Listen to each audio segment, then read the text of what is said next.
future of work is changing, and now more than ever is the time we evaluate the way we lead to prepare ourselves for it. That's why we bring you a series that showcases a plethora of leaders who have inspired us by redefining the way they lead. Join me, Lakshmi Pratury, on this journey as I take a deep dive into the lives of these trailblazers and their unique take on leadership. Today, I have with me Kavita Gupta, who is the founding managing partner of Delta Growth Fund, and she's also a co-founder of FinTech TV. She's a visiting scholar and founding member of the Distributed Trust Initiative at Stanford University, where she's teaching blockchain and AI classes.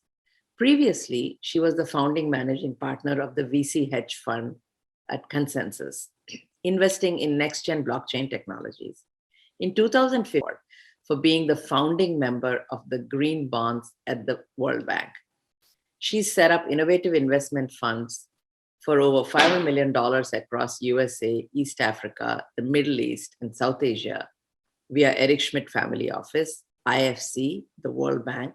She advises and sits on the board of the Vatican Impact Investment Community, MIT REACT, UNICEF Giga, and the Mandela Trust, among others.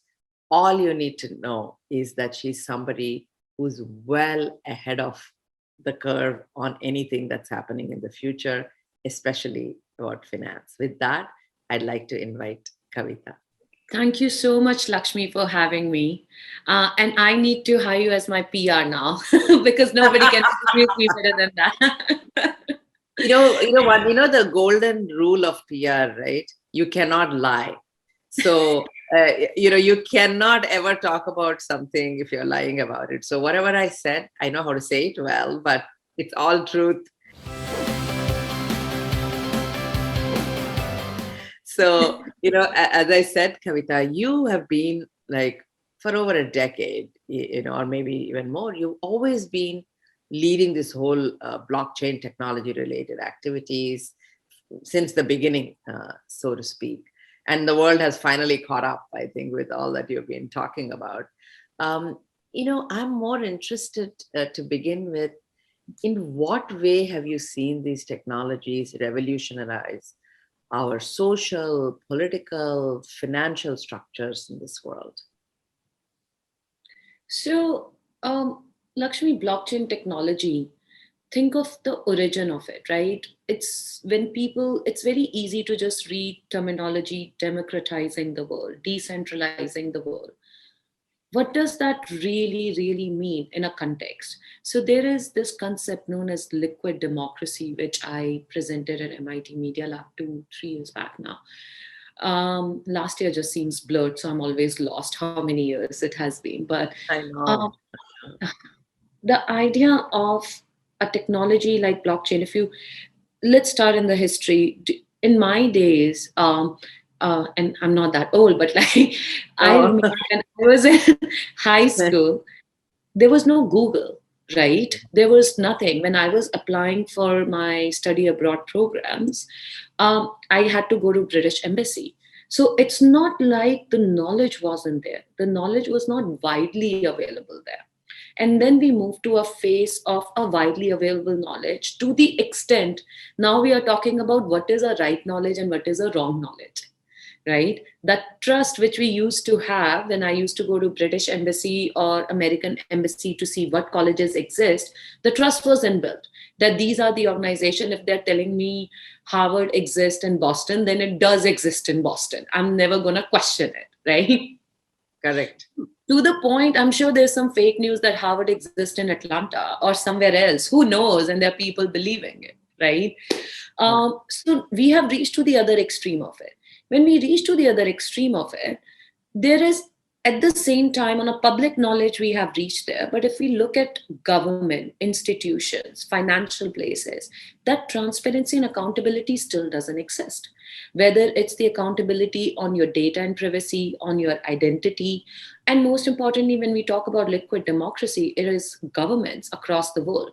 Even if we take, I don't want to call out a particular country, but let's say Germany or let's say US, the governments which we think are most, at least now, liberal and transparent and want to work for their citizens, right? Mhm. They have all the transparency to your bank account to figure out what taxes do you owe them, Yeah. right? How much as a citizen do I have the transparency to say, oh, so total taxes all over at state level, national level, this is what the government made. At the end of the day, it's a company. Like any Correct. public company, what is the total money which you made? Your revenues are taxes. How this is the money you made. This is the money which is paid to your employees. This is your operational expense. Now, this is the money you're sending back to me as a part of the services for which I'm paying you taxes for. And this is where it goes. And at any particular moment at 4:22 p.m. California time, this is the educational budget which released from center to da da da, right? That does not exist. And Right. technologies like blockchain, from technical perspective, can make it happen very, very fast. Uh, and that is where the future of whether using technologies like this is going to be in our democracy, in our identity, in our data privacy, or with respect to money, when I don't have to send. So within US even today, when I have to send money from a Bank of America to some other account, it asks me for 1 day, this is the charge, for 3 days, this is the charge, or free for over 5 days, Right. right? And I'm like, why? I have Venmo. Right. Yeah. why, Yeah. why a traditional bank who has my checking account, my saving account, is making it more difficult for me to do within the state Mm. transfer, Right. when the technology already widely accepted, versus now if I'm going to send money to India or to Africa, it is 15 days, right? Right. Yeah. And then I have Bitcoin. Yeah. And then you can say, hey, I sent it, did you receive it? You got it, okay, I'll see you, or USDC. But and that is the future of money. Yeah. And I think it's that, there is one is the ease of use, and secondly, how many people know about it, right? It's still fewer people know about it. I mean, you have a platform called FinTech TV. It provides in-depth coverage of blockchain, alternative technologies, and etc. So, how do you make sure, A, there is a diversity of voices represented in the network, and B, a diversity of voices know about what's going on? Oh my God, that is the $1 billion question, Lakshmi. Yeah. Because Yeah. it is very difficult. And I'm sure in your journey of Yeah. creating this beautiful community at Ink, which I'm a huge fan of, I'm sure you're facing still that problem, though you started with those ethos, right? Right. Yeah. Um, I'm not a media person. I've always been a tech person, a finance person, building products, and then going early into crypto and blockchain and building those. The idea of the whole fintech TV started because exactly what you asked me. There's a huge gap in how different communities talk about the same product. So even more than blockchain, which a lot of countries still think, oh, our employees, or not employees, sorry, our citizens should not look into it because this will corrupt them. Just because you're gonna actually understand that you can ask questions, but that's fine. Right. um, but there were amazing companies I was investing in when I was leading or working with Eric Schmidt Family Office. And we were investing in amazing alternative technology companies, underwater drones, sensor technologies for pollution, alternative food materials, blah, blah, blah. I remember there's a company, and this was not Eric's portfolio, but a separate one, which I did, Beyond Meat. And Yeah. Yeah. Yeah. yeah, it became really big, right? Initially, when I was getting involved in them, a lot of people were saying it's not a food technology company. There's no sector which it belongs to. It's not a Mhm. food technology because what is the tech out here? It is not a supply chain thing. Oh, but it's an alternative food, but it's not a healthy food. You have to provide. Like there was a lot of conversations, but Correct. I Yeah. realized being a vegetarian that if I have a Beyond Meat Paris with me, I can also participate in Texas style barbecue, right? So Correct. I'm like, Yeah. I'm gonna just do it for myself. Yeah. And when it started going to IPO, and I would come and talk to a lot of people in the valuation markets from exchanges, they just didn't know how to value the company Right. because with all the traditional top of the world MBAs from the best Ivy Leagues, the structure doesn't allow them to look outside the box and say, oh, Right. this is how this need to be valued, and so it went undervalued. And that is why you had 168% jump in the day it literally went on the street, right? Yeah. And same thing what we saw with Coinbase, which is the opposite thing. It's the first ever blockchain company going IPO in the country. Yeah. Because of the crypto prices, people were trying to hype it to the next level. And I Right. have to give it to the blockchain founders like Brian and his team kept on saying, please don't hype us. We don't Yeah. want to go to that number. If market Right. picks up to those numbers, we are happy. We're gonna go with 60. We're gonna go with the a 60 billion, 70 billion, and then you figure out. And they got established at 68 in a very good way. So they Yeah. knew their value, but market did it. So I think fintech TV started with the same thing. First, even the core people, how to Yeah. make them understand that the next multi-billion dollar unicorns are not going to come from your traditional businesses.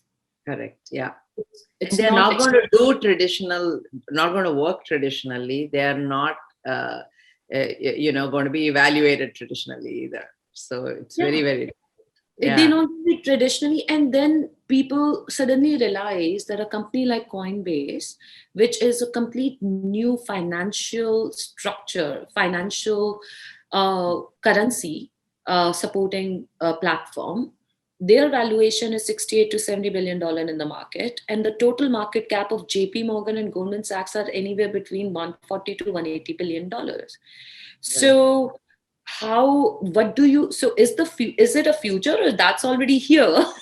But people are Yeah. not accepting it to be the future. Correct. Correct. And also, I think this comes back to, the fundamentals of how blockchain works, or there is a whole new parallel, it's not even parallel, next stage economy that's setting in. I mean, we went from barter to money, and I think this is about as big, if not bigger than money to crypto, right? So what I thought it would be good, Kavita, just take the next 5 minutes, let's step back and talk about just the basics.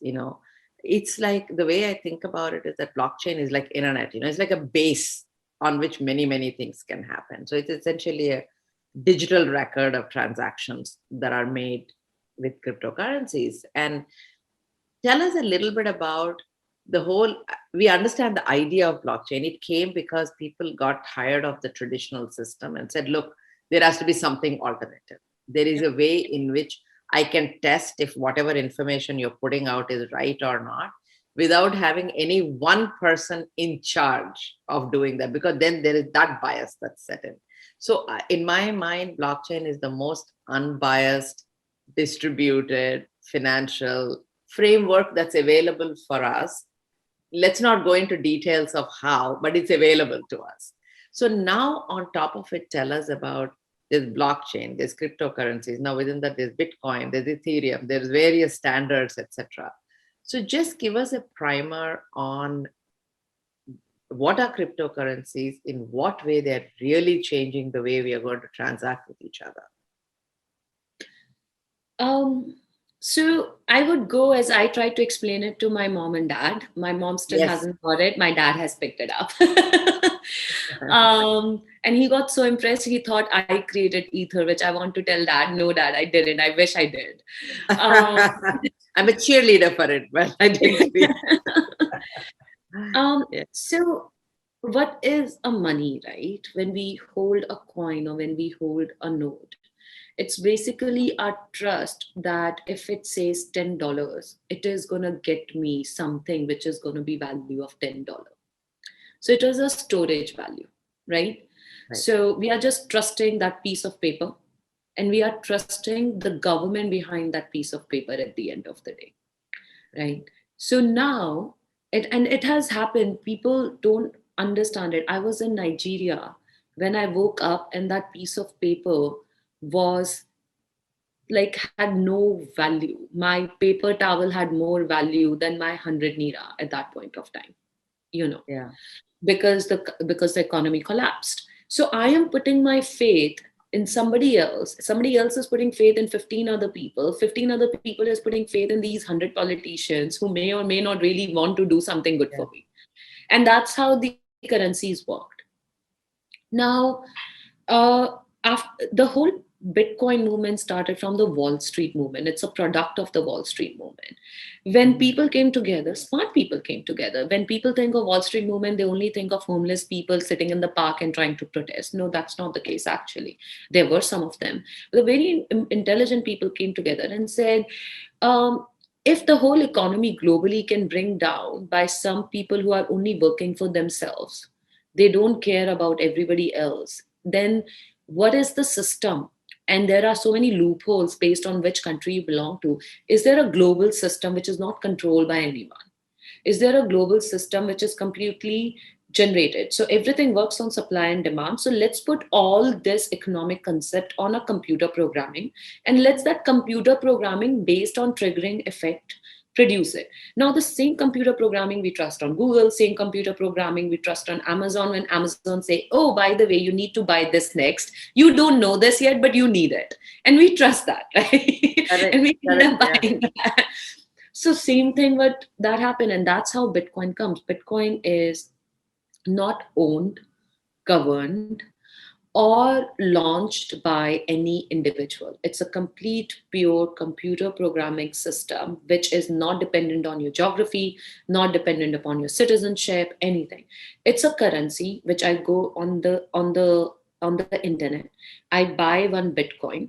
It promises me that today this is this value, but there's a speculation associated with it. So it can go from this to this. But where it started from, that I can send that one Bitcoin or half a Bitcoin to you, Lakshmi, irrespective of where in the world you are sitting. You could be sitting in Cuba. And because my government doesn't like your government for whatever reason, right or wrong, made you and me very distant to do business. But you as a small business owner is like, why am I suffering? Why am I not able to sell my products to you and get money from you to feed my children? Bitcoin enables that.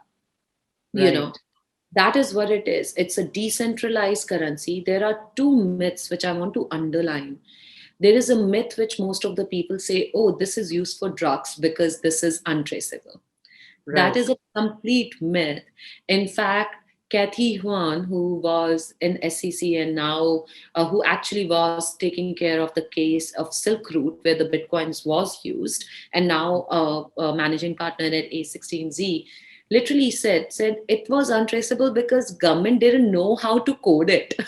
Once we understood the technology, it's like my grandmother asking, oh, Instagram is something wrong, it is Satan, because she doesn't understand how to use it, right? Correct. Yeah. Because what's not known is the most scary thing, right? It just sort of, when you don't understand it, you say it's wrong. Yeah. So it is not for buying drugs. You can, of course, you can use cash to buy drugs. You can use cash to have human trafficking. So you can use currency in any way. It's up to you. It's not about the system of that currency, right? But as governments have understood how to really work with the system, it is very regulated. And the second biggest myth which I want to say is that, which a lot of newspapers have started saying, is that China controls it or Russia controls it. And I want to say, no one controls it. There could be some entrepreneurs who are more densely populated in one country to another country while they are building products on it, while they are mining it, but they individually also don't control it. Right. So also the whole point of it is that it's distributed, that no one can control it. I mean, that's the whole infrastructure itself, is the way the handshakes happen, etc. There's no central authority, and it's so difficult to imagine, to have something that's working without having one person in charge. It's a new concept that's very difficult to imagine. And I think, and the world works that way. I mean, you look at an ant colony or something like, yes, they may be a head or whatever, but most of the things happen in a very, very distributed fashion. In the world, it happens. And so one thing I do want you to also talk about is there are different, standards, different protocols, and there is Ethereum versus Bitcoin versus something else versus something else. So just give us a primer on layers. So there is a blockchain layer. On top of it, there is a currency layer. On top of it, there is what everybody's talking about, NFTs today.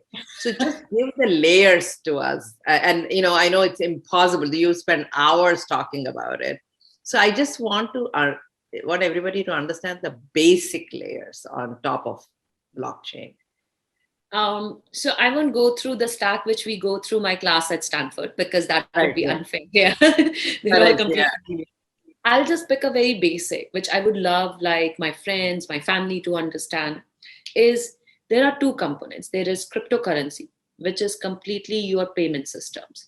And Yeah. it was designed to do international settlements, international remittances, payments immediately, seamlessly, frictionlessly within 30 seconds. That's your cryptocurrencies, right? Then every financial system has a payment rail systems, payment gateways, right? So Bitcoin blockchain is just the payment rail system. It's an international settlement system which banks needs to absorb, or don't absorb, then it will work on the payment systems on Bitcoin exchanges works together, right? Then what happened? The big change in this community happened when Ethereum came. Ethereum is a blockchain technology which for the first time said, oh, if we are making this payment to you and me, let's build this concept of smart contracts. What are these smart contracts? Not a big deal. It's basically the same thing when you and me are doing a contract that you're going to sell me 100 pillows. And as soon as I receive 20 pillows, I'll receive 40% of the payment. I'll receive the rest of them. I'll send you the rest of the payment. And this is the quality of the pillows has to be like simple contracts, which people do Correct. day to day verbally or legally.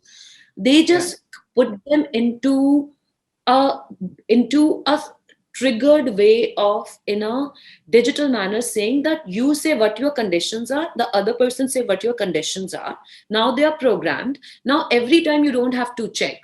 So if I am doing a business with you and I still don't trust you, you may send my money after I've sent you 20 pillows, or you may not send it, and then there could be a loss at my end, right? But this system does is it says, okay, you need to send me 20, you need to send me 100 pillows. The cost of 100 pillows are $100.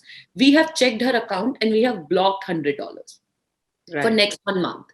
So now, as soon as you release 20 pillows, we're going to keep it in the thing. And the person says, okay, these are good, we'll release $20 already. We don't care about that other person now. These are blocked money. But if the person says the pillows are not good, then it's in conflict, and we will talk to each other before you lose your money or the other person lose their money, right? So it just made it smart. It's a basic contract with trust inbuilt it, and that's what Ethereum does. Now you can use those smart contracts for anything. You can use those smart contracts to buy a property. You can use those smart contracts to say this is the real ownership of this product, and now nobody, once it is built in the system that you own this beautiful $5,000 chair, nobody can come back and revoke that, right? Refute that. And that's where blockchain start becoming in land titling and supply chain and transparency and accountability. So that's where Ethereum came. Now there are lots of other chains like Ripple, like Tezos, like Zcash, which came and played with the same idea of smart contract, but based on what sectors did they want to. So Zcash is the most secured, but a private chain. Ripple is all about financial payment system smart contracts, right? So they just started going into use cases. Going, and then that's it. There's no other layer after that. You can just build your any product on top of these chains based on what you're building, what you're comfortable with, and in any use case, right? So now coming to NFTs, the favorite topic of the world right now. If you look at it, it's another use case. It's basically non-fungible tokens are not a big deal. Non-fungible tokens is the ownership rights. So the same Right. smart contract is, hey, I'm an artist. Let's say um, uh, let's say I'm an artist like Hussein, right? Yeah. And I created a painting, but you bought that painting from me, Lakshmi. Now, after 10, 15 years, I suddenly heard that my painting won, and this is actually a real story, won a huge award. I don't even Mm. know who owns that painting now, Right. Yeah. right? Yeah. So now I'm literally going across the world and asking Baba, who owns my painting? Tell me, please, who owns my painting, Yeah. right? Yeah. Yeah. Yeah. So what it does, it creates that ownership and put that ownership on this fungible token. Fungible token means that you cannot overwrite it. It has to be burned, and both And parties both have to know where be it resides. You. exactly. Yeah. Yeah. And Yeah. then you are selling those tokens in the market instead of basically taking physical paintings to galleries and putting it on and all that stuff. So Correct. it is basically digitalizing everything, but being super smart. And today people don't have to physically come to Christie's Paris to buy it. Like the last Beeple was bought by two Chennai based South Indians with their residence in Singapore online. you Yeah. know Right. Yeah. So, so we have established now there is this whole new system that's evolving where we are going to have probably even more accountable, even more trustworthiness online. Now, in such a scenario, the way you need to lead, the way you need to build companies is also going to change. So, what is your leadership mantra, or what you've learned about how you've seen really great leadership evolve in this way of operating, where there's no one uh, central authority who knows everything? So it's a very difficult question, and I think it's a very personality based question because as I was growing up in my career, I started in as bureaucratic organization as World Bank and IFC. So I saw a particular way of leadership, which is this is what you need to do. You better make it happen, right? Yeah. Um, but then I was very fortunate to have a boss like Nina Shapiro who gave me a space for creativity. Say creativity on your own time, but pitch me. If I like it, I'll make that your work. But if I don't, you don't get to question me, you know. Yeah. So that's one way of style. Then when I was working with Eric, I realized that there was another style of working, which was more question based. Like even if I'm not able to convince you, I will end up walking out learning what are the things I didn't think through. So it's a conversational based decision making, right? And then as I grew more with like my own funds and other things and having people, I also realized that the young generation, every time the younger generation is different and different. So Yeah. now I think I've come to a point where two of my ex bosses, I will name them really high profile CEOs, taught me that humans are tuned to have politics at workplace. Yeah. We all have that in our nature while growing up, drama and better than this, why didn't, like, we all have those things, more or less individual personality. As a Yeah. boss, you draw a line between being respectful versus being a boss. That is, you're not their friend. You're not here to satisfy everyone's ego. You're not there to satisfy everyone's problems. You Hmm. are there to make a cumulative business work with people being okay, if not super happy. If they're happy, very good, try. So Right. now what I do is, if I start hearing things that I start feeling some stress between people or something, till it's not affecting the work, I try to give them space for them to work it out, you know. Yeah. But when it start affecting the work, I try to have individual conversations with both to understand individual perspective. Yeah. But then I put them in the same room and I'm like, I'm here to make sure you're not killing each other and Yeah. talk, Right. you Yeah. know, and just you two need to have a conversation and you two then tell me where in the middle you guys meet. And if you Hmm. guys are not meeting at all, then either I need to pull you in a complete different direction or then I have to make a call about what do I have to do, right? Right. and Right. and I think that has really worked so far. And the other thing which has really worked is telling everyone very early on when I hire them, even when I hire an assistant, I hire an assistant knowing that she's or he is ambitious to not to continue to be my assistant beyond year and a half. Yeah. And the reason for that is a lot of people says hire people who are happy in that space. Otherwise, they'll have to keep on going into rotation. It's too much work, etc., etc. But I feel like then those people don't bring it anything extra for you. Then they are operational robots. Then I have an AI based assistant available. I have an AI based calendar person available. You know, but people who are ambitious and who are ready to put that work to go to the next level will get a lot to the team, and then you acknowledging it and help them growing, I feel like is my way of giving that gratitude back to all my ex bosses who helped me grow. So I try to create that karma cycles. And also, I think giving more and more to the person to do, could be an assistant. It doesn't mean they will do only your calendaring. They can do more. They can participate in investment decisions, and getting them to do more and more is, you're absolutely right. Nobody should stay stagnant in that position, in that uh, activity level of activity. They should do more. And my last question to you before we move to the next Yeah. section is, what are the few lessons that failure has taught you about success? It's hard to imagine you had any failure at all in Oh your life. God, everyone has failures. Believe me. I Under know. I everyone. know. I'm just saying it. When somebody hears something like this, it feels like, oh, these people have figured everything out. But it's not. I mean, all of us have had it. So, what were some major failures that taught you about success? I remember Forbes was listing me one of the top five or something top powerful people in blockchain space. And when that article came out, I was in the lowest professional and personal space in my life where I was completely lost. And as a person, when I was reading that article, I'm like, she has figured everything out in her life. She doesn't need anything. And then I was Yeah. looking at the reality and I'm like, I just need a hug right now. Like, Yeah. Yeah. everyone goes through phases. I feel like an outside world, our Instagram, Facebook world is not a true world, to be very honest with you. Uh, Absolutely.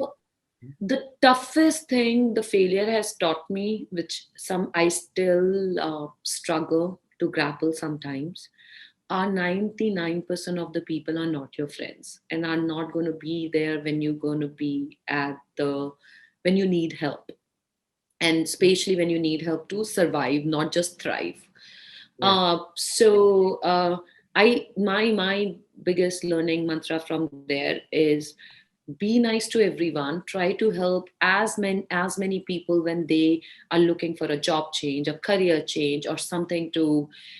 survive with whatever reason or situation that has been, whether it's of their own making or not. But Mm. also be mentally ready to keep your friends and family very close to you, because they are the Right. only one who will Mm. put you together when nobody else would, you Yeah. know. And so that's one of my biggest learning lesson, and I've worked in last 5 years a lot on that, to find Mm. my real friends and keep them together, be honest with them, and be okay to Yeah. ask for help and cry in front of them. Don't carry that persona of, I am handling a $500 million fund. I have figured this all out. I'm strong. No, like sit down and said, okay, I messed it up. I don't know what to do. So it's Exactly. okay to be that person.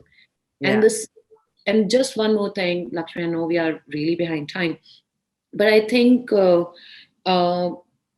this conversation, and it's very good we are having this conversation of feeling an outsider, whether that is because of your color, whether that is because of your gender, whether that is because of the family background you come from. It could be any reason for anyone to feel an outsider in a particular room. uh, I and I always say there's this amazing guy known as Elvin Lewis, who was on the board of Disney, the first ever African American CEO of the 500 Fortune company, came out, board of Disney, biggest thing. And he told me that on Oscars, when driving in, officially invited as a board member of Disney for his movie being nominated at Oscar, the guy said, "Oh, you can park your car." Like he thought he was a ballet guy, you know, Right. Yeah. right?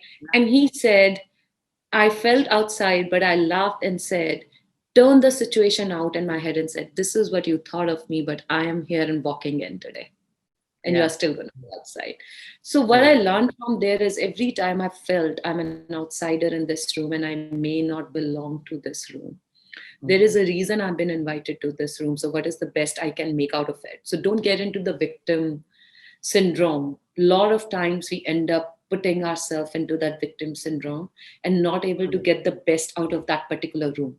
Our job is to take a glass of water. I'm here, I've been invited, even if it's a mistake, great. Let's make the Right. best out of Correct. Correct. Let me not forget who I am. Right at the end of the day. And, it. there is a great line in this movie Holiday, I think, where they're having this conversation, and she says something like, "If I am not the heroine of my own movie, who else would be?" Like he always says, "Why are you acting like the best friend? You should act like the heroine." And she's like, "Yeah, if I'm not the heroine in my own movie, then where else am I going to be the heroine?" So it's like, Sounds super filmy, Lakshmi. I believe Kareena Kapoor's dialogue मैं अपनी खुद की favorite हूँ. And right, yeah. and in a situation when everybody in the room is judging you for a wrong shoe or a wrong hair, I'm like, अरे brain, मैं अपनी खुद की favorite हूँ. Brain I wise, I'm know. needed here. चलो पूछ लो.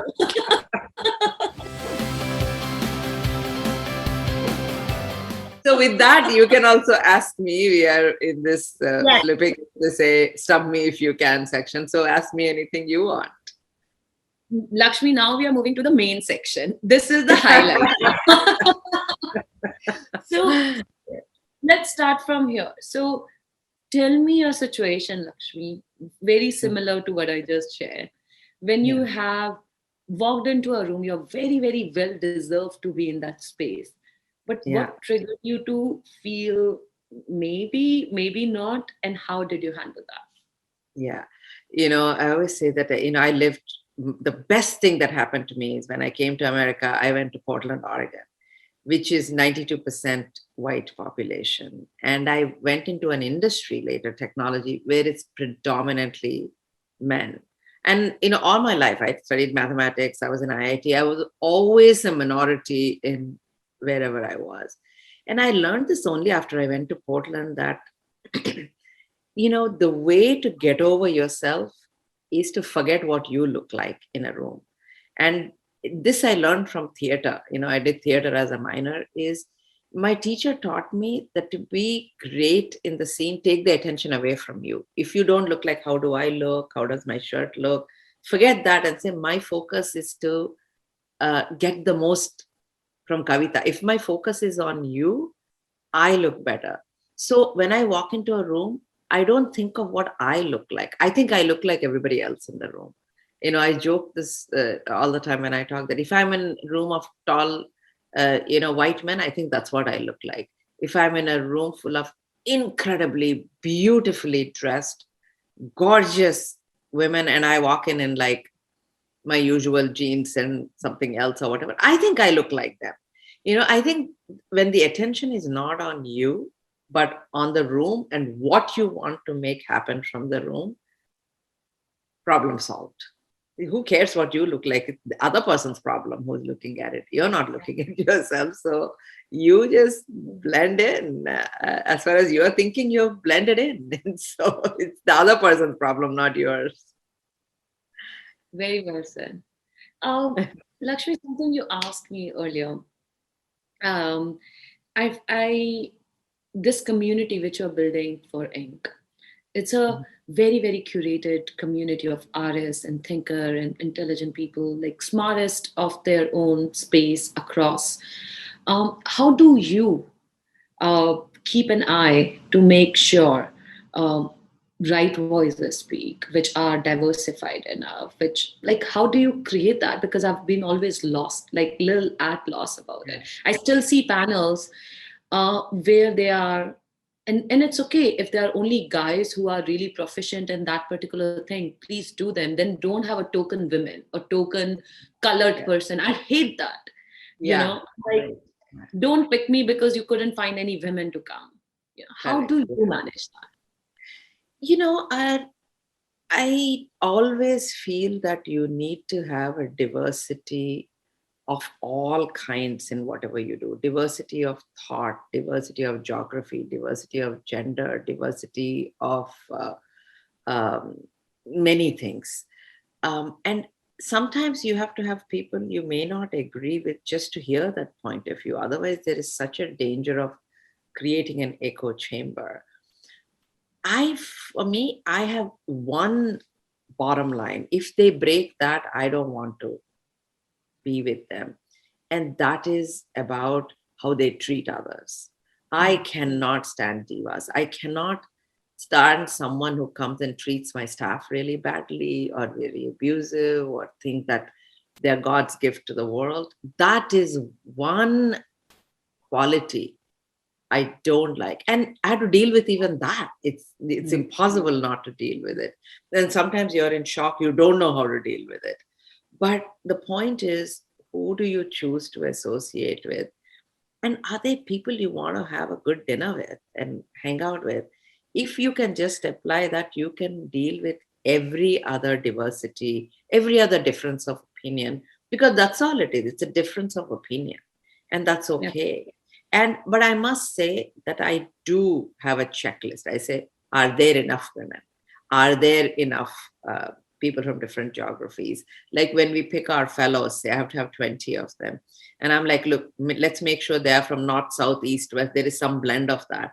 There is some blend of disciplines. There's some blend of gender. I don't want to have 18 guys and 2 women, because it will happen if I pick only technology. But if I pick culture and music and art and design and science and tech, all these different things, you will naturally get the diversity.